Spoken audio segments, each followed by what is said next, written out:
After her discharge from the hospital, Ada stayed briefly at her mother's home in Owerri. But healing was impossible in a town where every face knew her story, and every corner whispered what she had endured. One morning, as church bells rang outside, her mother placed 50,000 Nigerian nairas in her hand, her savings. "You need space," she said softly. "Not just distance, but peace." 3 weeks later, Ada boarded a bus to Abuja. One suitcase. One handbag. No promises, just escape. A friend of her late father offered her a small BQ in Gwarinpa. It wasn't perfect, but it was hers. Quiet. Safe. Free. That night, sitting on the bare floor with nothing but silence, Ada whispered, "Lord, just help me find myself." And for the first time in a long while, she slept in peace. Gwarinpa didn't give Ada a soft landing, but it gave her a clean one. The compound was quiet. No booming voices. No judgmental glances. Just her and the wide space of a small life becoming new. She started waking up early, not to serve a husband's ego, but to stretch, pray, and write. A neighbor, Simi, ran a small online business and needed help with captions and customer messages. Ada offered to help, free at first, then for 15,000 Nigerian nairas a week. That grew. Clients referred her. She got busier.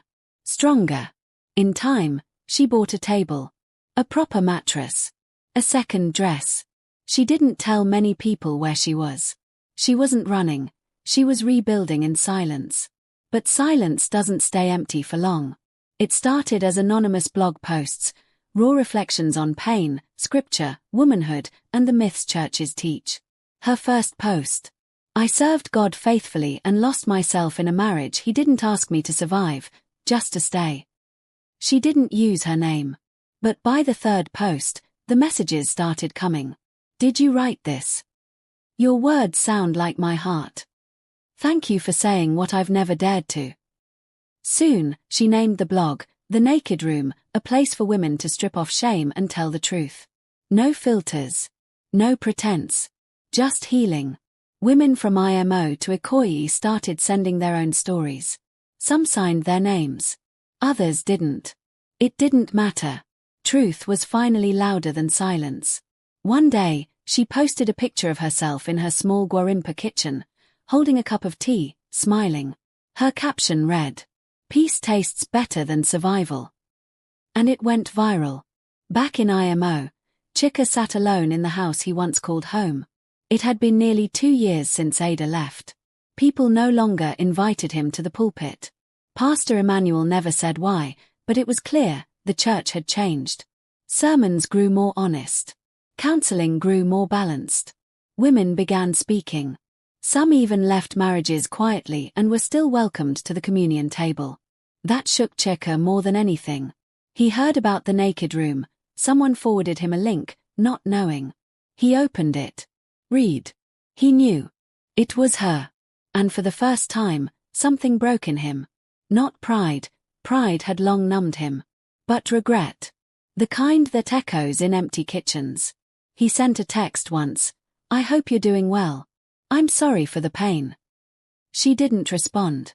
2 years after she left IMO, Ada stood in front of a room full of women at an event themed faith, femininity and freedom. She wore a simple cream dress, natural hair puffed, her favorite gold hoop earrings. Her voice was steady. "I used to think God needed me to suffer so I could be holy. I thought marriage was proof of obedience. But now I know, God is not glorified in silence that kills. I left because I wanted to live. And living has brought me closer to God than suffering ever did." The applause wasn't thunderous. It was warm. Weighted. Healing. That night, as she returned to her apartment, now upgraded with bookshelves, soft throws, and art she painted herself, Ada received an email from a publisher offering to turn The Naked Room into an anthology. She laughed. Not out of pride, but peace. Epilogue. Chaka eventually remarried, not out of love, but out of expectation. His second wife, more vocal, less compliant, didn't tolerate emotional silence. Their marriage was functional. He sometimes stumbled on Ada's interviews, her essays. He never commented. But he watched, read, and sat with a kind of ache that success couldn't numb. Ada, on the other hand, never remarried. She didn't close the door to love, she just stopped needing it to define her. She became a mentor, speaker, and digital storyteller. She still wrote in her journal. Still cried sometimes. Still missed her old self. But she was no longer broken. One Sunday, she returned to her old church in IMO.